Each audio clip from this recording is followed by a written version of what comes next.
Fala galera, meu nome é Davi Caldas, você está no Intelectus Podcast, o seu podcast de teologia e assuntos afins. Esse é o episódio de número 19 e hoje nós vamos avaliar a Bíblia Sagrada para saber se existe nela boas evidências que apontem para a sua veracidade.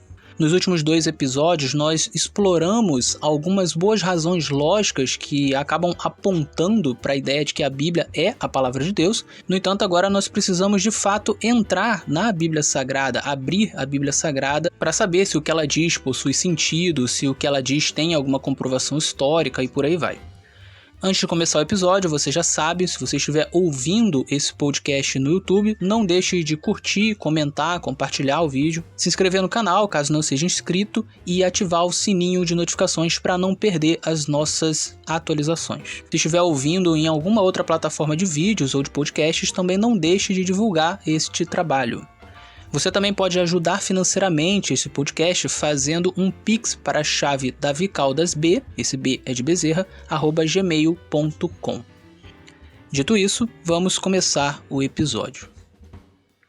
A tese que eu vou defender nesse episódio é de que a Bíblia possui boas evidências de que ela é a palavra de Deus. E eu quero citar aqui 5 dessas evidências. A primeira evidência nós vimos nos 2 episódios anteriores, é aquela evidência do tipo lógica ou probabilística. Só para lembrar o ouvinte, nos 2 episódios anteriores nós concluímos através da lógica e da probabilidade que existe uma religião verdadeira, que ela é monoteísta, que o Deus dessa religião, que é o Deus Criador, precisa ser transcendente, que esse Deus Criador também precisa ser a fonte da moral e da razão e um ser absolutamente amoroso, que esse Deus tem um interesse positivo no ser humano, que esse Deus criou o mundo bom, que o ser humano corrompeu o mundo bom que Deus criou, que esse Deus tem um plano para resolver esse mal no mundo, que era necessário esse Deus produzir um livro sagrado, que também era necessário esse Deus formar uma nação para ele, a fim de que esse livro sagrado pudesse ser produzido por essa nação,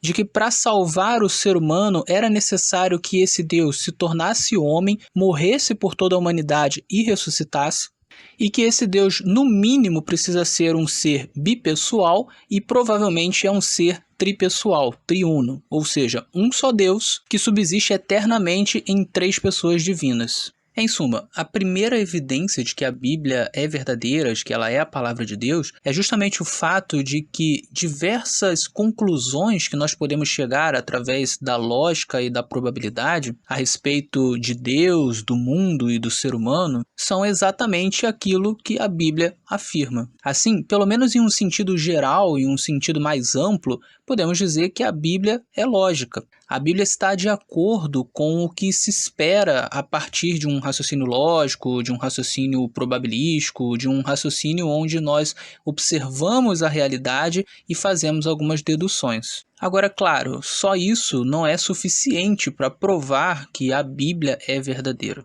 É perfeitamente possível, por exemplo, que a Bíblia tenha essa coerência lógica no sentido geral, mas que ainda assim não tenha sido inspirada por Deus e possua até uma série de incoerências e erros dentro dela. É exatamente por isso que nós não podemos ficar apenas com essa primeira evidência. Sigamos então. A segunda evidência para a veracidade da Bíblia Sagrada está no fato de que este livro, ao contrário do que muitas pessoas pensam, não passou por uma série de distorções e adulterações em seu texto. Na verdade, é possível provar de uma maneira científica, com 100% de certeza, de que o Novo Testamento que nós lemos hoje é o mesmo Novo Testamento que foi escrito pelos apóstolos e que o Antigo Testamento que nós lemos hoje é o mesmo Antigo Testamento que foi lido por Jesus e pelos apóstolos e pelo menos 3 ou 4 gerações anteriores a eles. Em outras palavras, a Bíblia é um livro extremamente confiável. E como é que nós podemos ter essa certeza? Vamos entender. A maneira como os historiadores sabem se um documento foi sendo adulterado, distorcido ao longo do tempo, é através da comparação entre as cópias desse documento que sobreviveram no tempo. Se quando comparamos essas cópias existem muitas diferenças entre elas, então constatamos que o documento original foi sendo adulterado ao longo do tempo e por isso nós temos essas diferenças. Agora, se nós temos muitas cópias diferentes, principalmente se elas forem de datas diferentes e todas elas possuem a mesma mensagem, isso é uma evidência de que o original não foi adulterado. Essas cópias elas foram sendo feitas de uma maneira fidedigna. Esse é o método utilizado com todo tipo de documento, não apenas com documentos religiosos. Então, grandes obras da literatura mundial têm a sua confiabilidade atestada através desse mesmo método. E aqui vai uma informação interessante. Dentre todas as obras importantes do mundo, a que tem o maior número de cópias manuscritas antigas é o Novo Testamento. Só na língua grega existem hoje cerca de 5.500 cópias manuscritas antigas do Novo Testamento. Isso fora as cópias manuscritas antigas em copta, em siríaco e em latim. Para ter uma ideia do quanto isso significa, o segundo lugar é a obra Ilíada, de Homero, que tem cerca de 1.500 cópias manuscritas. E existem muitas obras importantes mundiais que sobrevivem com muito menos cópias do que isso, às vezes com 10 ou com 5. Ou seja, quando se trata do Novo Testamento, existem cópias mais que suficientes para que nós possamos comparar e averiguar se realmente esse documento foi sendo adulterado ao longo do tempo. E muito bem, existe uma área específica da teologia e também da história que trabalha justamente com essa comparação entre manuscritos, que é a crítica textual. E o que a crítica textual tem constatado? Bom, ela tem constatado que não existem diferenças significativas entre os milhares de manuscritos do Novo Testamento. Essencialmente, em todos esses manuscritos, nós temos o mesmo conteúdo. É claro, alguém mais entendido do assunto aqui pode argumentar que, na verdade, existem milhares ou centenas de milhares de variações entre esses manuscritos. E isso é verdade. O problema desse argumento é que ele não explica que a maioria esmagadora dessas variações são apenas erros não intencionais dos copistas, como, por exemplo, uma palavra que ficou faltando na frase, ou uma palavra que foi repetida, ou uma palavra que foi trocada por outra palavra parecida, ou um escorregão de pena, ou uma nota explicativa do próprio copista, ou a troca de uma palavra por um termo sinônimo e por aí vai. Na maior parte dos casos, essas variações não alteram o sentido original do texto e geralmente é possível saber, a partir da própria comparação entre os manuscritos, qual é a versão que realmente expressa o que estava no original. Também é importante mencionar que nenhuma dessas variantes cria alguma grande dificuldade para alguma doutrina central da fé cristã.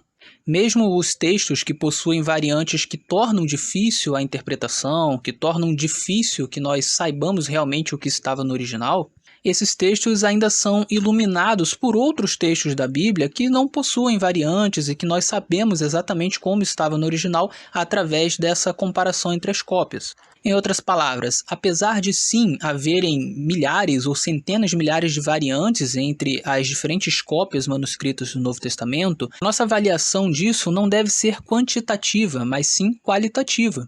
Em termos de quantidade, é natural que se você tem milhares de cópias, você tenha milhares ou centenas de milhares de variantes entre elas. Afinal de contas, os copistas erram. Mas o que precisa ser avaliado é se essas variações são tão grandes a ponto de tornarem impossível que nós saibamos o que realmente estava no original. E esse é um problema que o Novo Testamento não tem. Não só é possível saber exatamente o que estava no original, como é possível perceber que esses manuscritos, embora possuam muitas variantes, narram exatamente o mesmo texto. Assim, podemos ter certeza de que o Novo Testamento não foi sendo adulterado ao longo do tempo. Pelo contrário, ele foi sendo preservado ao longo do tempo. Mas o que dizer do Antigo Testamento, a Bíblia hebraica? Bom, durante muitos séculos, o que nós tínhamos de manuscritos antigos da Bíblia hebraica eram todos muito tardios. Então, durante muito tempo, os céticos da Bíblia questionaram se realmente o Antigo Testamento que nós temos hoje realmente é o mesmo Antigo Testamento que foi produzido no passado.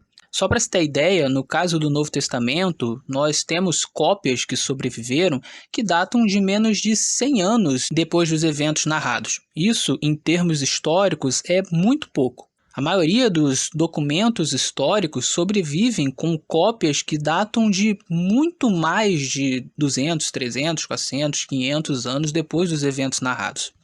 Ou seja, o Novo Testamento possui uma comprovação da sua confiabilidade histórica muito grande. Mas esse não era o caso do Antigo Testamento. Até pouco tempo, não tínhamos cópias manuscritas tão antigas que atestassem a confiabilidade do Antigo Testamento ao longo do tempo. Isso, porém, começou a mudar no fim da década de 1940 com os achados de Qumran. Qumran é um conjunto de colinas e ruínas que fica próximo ao Mar Morto, em Israel. Em uma dessas ruínas, em 1947, foi encontrado uma série de jarros com manuscritos dentro. E boa parte desses manuscritos eram justamente os livros que compõem o Antigo Testamento, a Bíblia hebraica.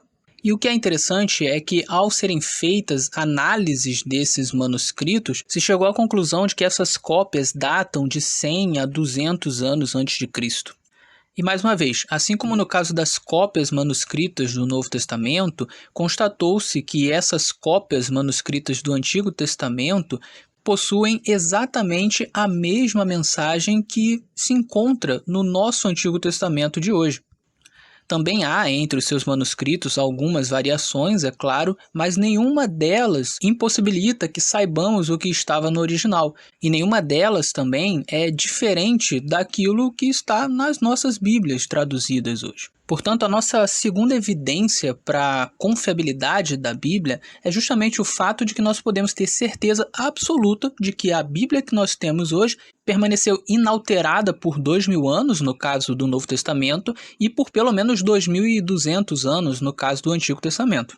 Isso não só nos dá confiança para poder interpretar o que há nesse livro, já que nós podemos ter certeza de que os autores realmente escreveram o que nós estamos lendo, mas também gera um indicativo de que realmente esse livro é a palavra de Deus. Afinal de contas, é um feito e tanto um livro permanecer inalterado por tantos e tantos séculos.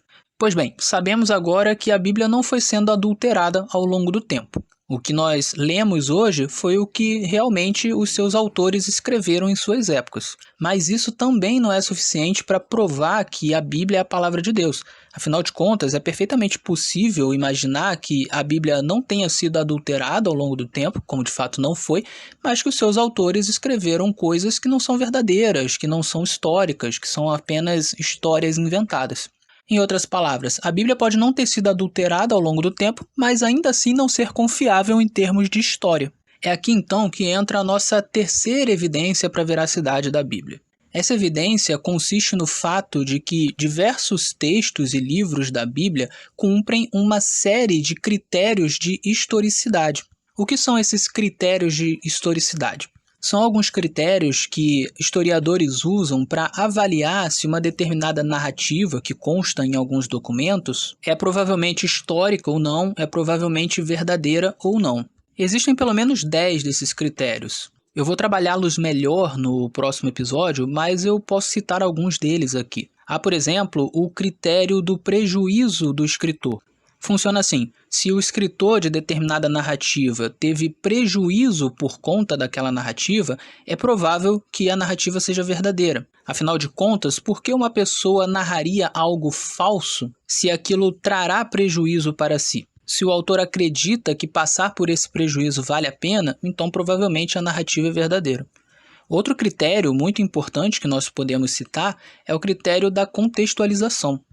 Se o autor de uma determinada narrativa contextualiza a sua narrativa falando sobre o lugar onde aconteceu, o tempo onde aconteceu, as pessoas envolvidas, a cultura do lugar, a política, a economia, a geografia, a relação desse evento com outros eventos conhecidos e por aí vai, então provavelmente a narrativa é verdadeira. Isso porque, se contextualizamos muito uma determinada narrativa, fica fácil das pessoas averiguarem se ela é verdadeira ou falsa.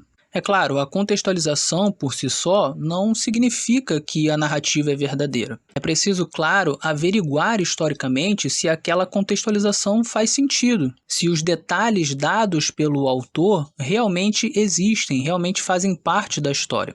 Não obstante, se uma mensagem é muito importante para um determinado autor e ele quer muito que as pessoas acreditem nessa mensagem, um alto grau de contextualização com certeza é uma grande evidência de que esse autor realmente está falando a verdade. Estivesse ele mentindo, ele não daria tantos detalhes. Afinal de contas, os detalhes, depois de averiguados pelas pessoas, jogarão por terra a sua narrativa. Em suma, há vários critérios pelos quais nós podemos saber se uma narrativa provavelmente é histórica ou não, provavelmente aconteceu ou não. E quando nós aplicamos isso a diversos textos bíblicos e a diversos livros bíblicos, a conclusão é que grande parte das narrativas bíblicas passam por esses critérios muito facilmente. Existem muitas narrativas na Bíblia que são extremamente contextualizadas em termos históricos. Existem muitas narrativas que causaram problemas para os seus autores e por aí vai. Além disso, cabe lembrar aqui que a arqueologia tem comprovado ao longo das décadas muitos dos fatos, dos eventos e dos personagens que são narrados na Bíblia Sagrada. Inclusive, é bastante comum na história da arqueologia bíblica que achados arqueológicos tenham refutado alegações de céticos da Bíblia Sagrada, como a de que determinado personagem não existiu ou de que determinado fato não aconteceu.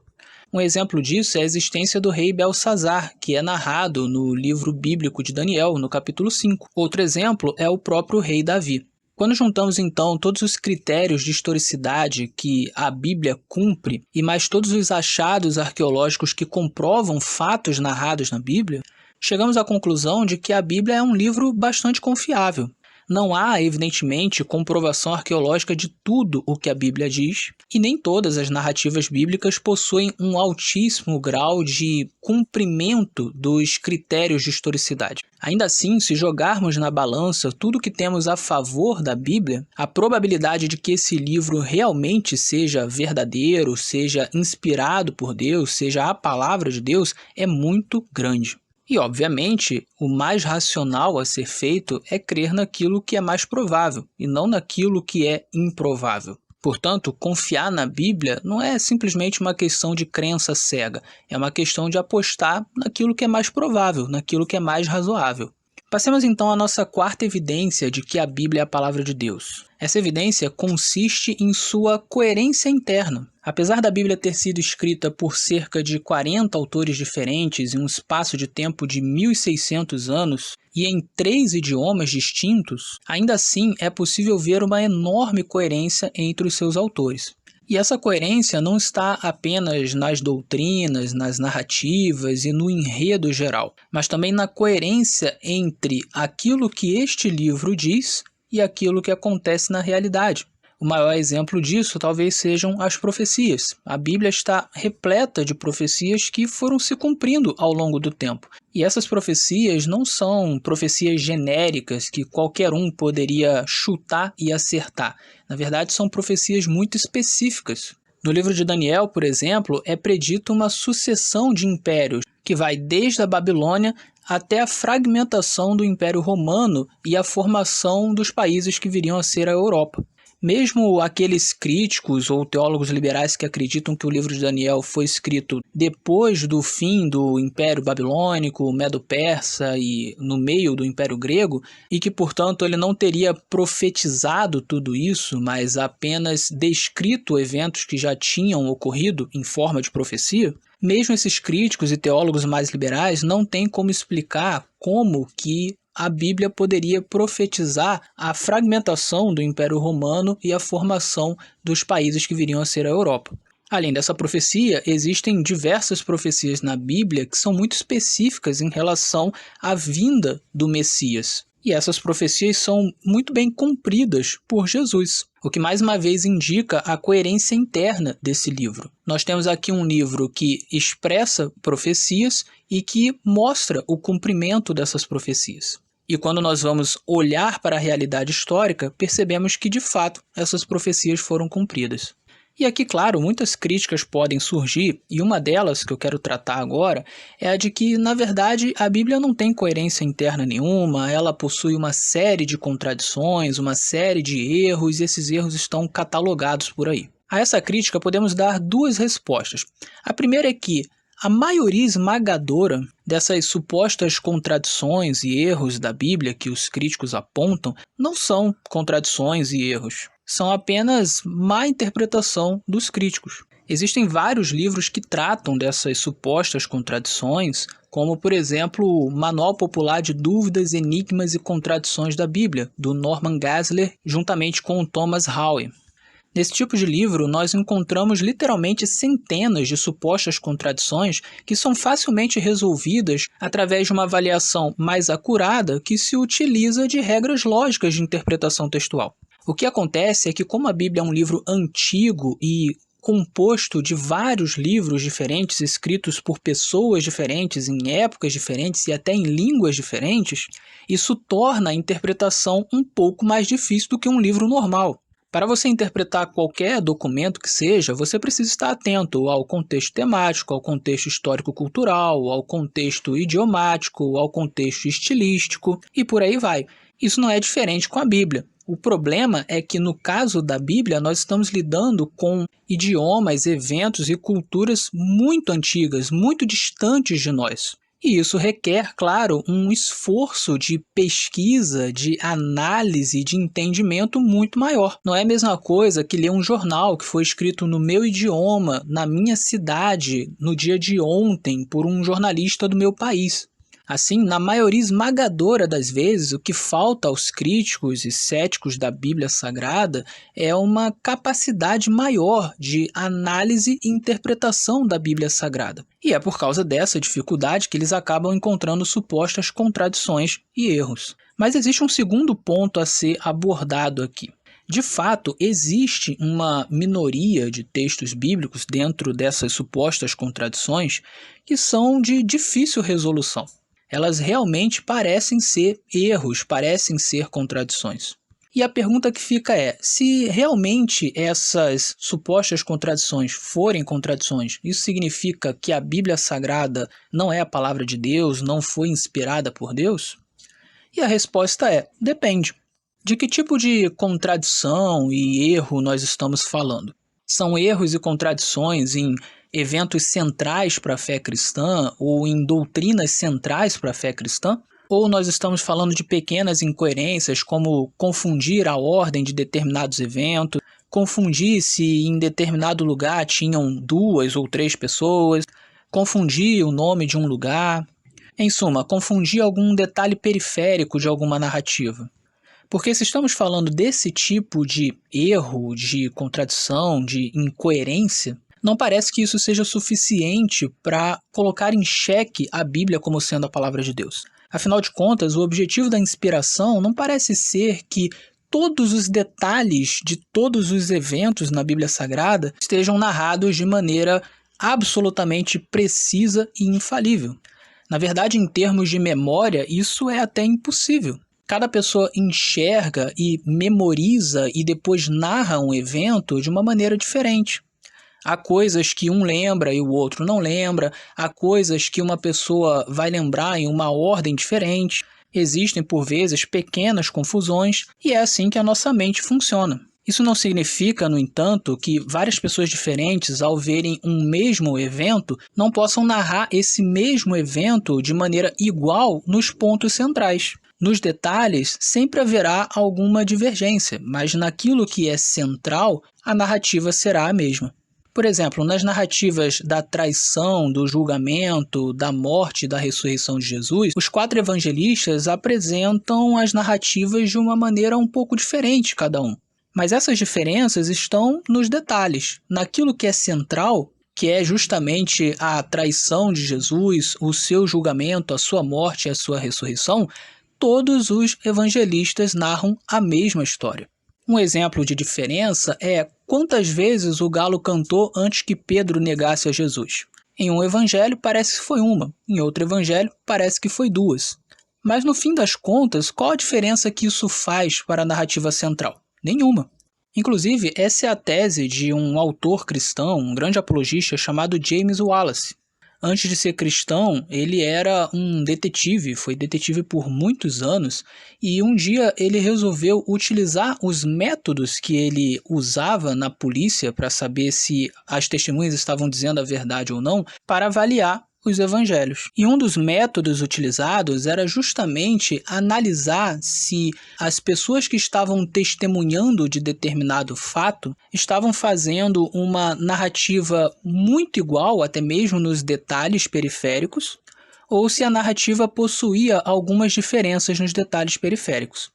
Segundo esse autor, a polícia desconfiava que aqueles testemunhos que eram muito iguais, até mesmo nos detalhes, eram falsos. A evidência era de que esse tipo de testemunho era forjado. As pessoas sentaram e combinaram uma narrativa. Por outro lado, quando os testemunhos eles eram iguais nos fatos centrais, mas possuíam variações naquilo que era periférico, a probabilidade era de que esses testemunhos eram verdadeiros. Isso porque a polícia reconhece que as pessoas enxergam as coisas e narram as coisas de uma maneira diferente. Como aquilo que é central, obviamente, chama mais atenção, isso sempre será igual naquelas narrativas que são verdadeiras. Mas aquilo que não é central tende a ser diferente.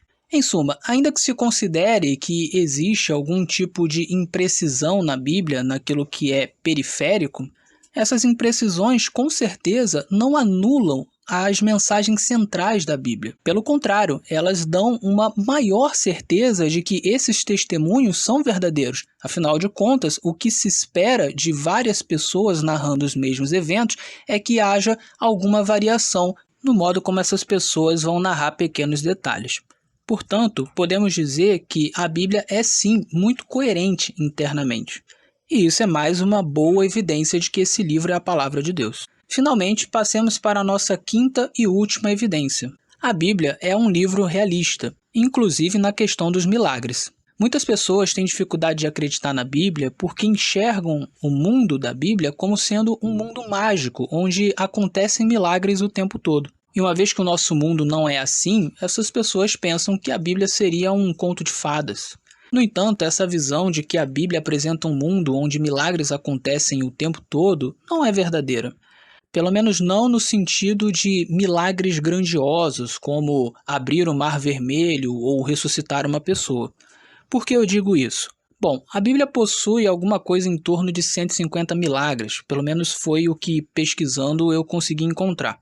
E a maioria esmagadora desses milagres acontecem em algumas janelas específicas de tempo. Essas janelas são o período de Moisés e Josué, o período de Elias e Eliseu e o período de Jesus e os apóstolos.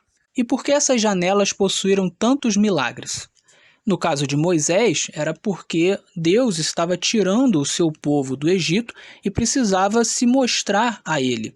Além disso, era preciso que houvesse muitas evidências de que Deus estava com o povo e de que Deus estava com Moisés. Afinal de contas, por meio de Moisés, Deus iniciaria a Bíblia, o livro sagrado. Portanto, uma série de milagres nesse contexto era bastante razoável. Esse período se estende um pouco até Josué e depois as coisas se normalizam, vamos dizer assim.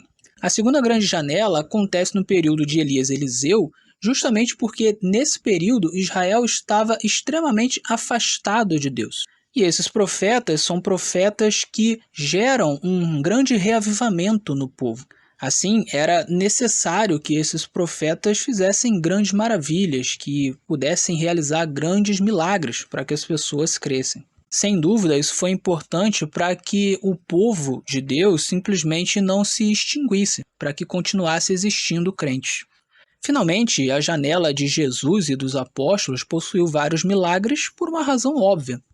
Jesus era o Filho de Deus, o próprio Deus encarnado, e os milagres, os sinais, as maravilhas eram uma das formas de provar isso. E de igual maneira, depois que Jesus morre, ressuscita e ascende aos céus, os seus apóstolos precisavam provar que eles realmente eram um movimento de Deus e que eles realmente eram seguidores de Jesus que receberam a autoridade de Jesus para edificar a igreja. Portanto, os sinais, as maravilhas, os milagres também se faziam muito necessários naquela época. Ora, se a maioria dos milagres aconteceram nessas grandes janelas, o que aconteceu no restante do tempo? Ou nada, ou praticamente nada.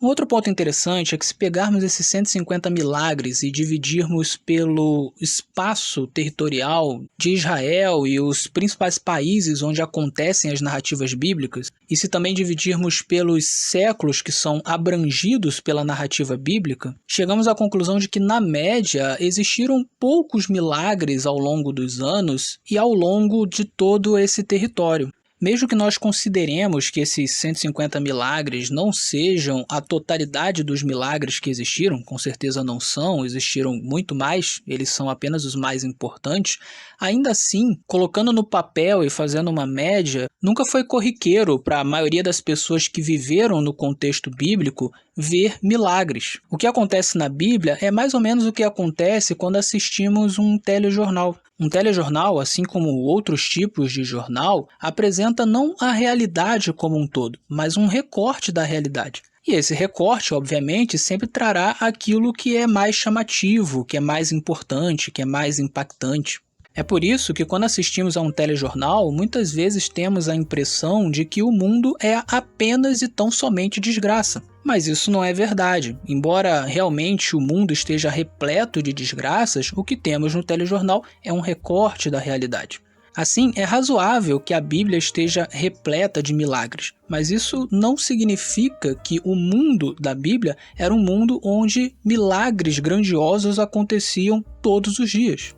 No fim das contas, se nós formos considerar tudo o que falamos aqui, como as janelas principais de milagres e a questão da média, o mundo que a Bíblia nos traz é um mundo muito realista, muito parecido com o nosso. Neste mundo, milagres grandiosos não acontecem o tempo todo, e é justamente por isso que eles são milagres. Isso não significa, claro, que Deus não intervenha na nossa realidade o tempo todo. Eu realmente acredito que Ele está a todo momento intervindo. Mas significa que o tipo de intervenção que Deus faz não é desse tipo extremamente visível e grandioso. Esses milagres tão grandes e tão visíveis, eles são raros, e isso tem um papel importante. Em primeiro lugar, eles fazem com que a realidade seja previsível.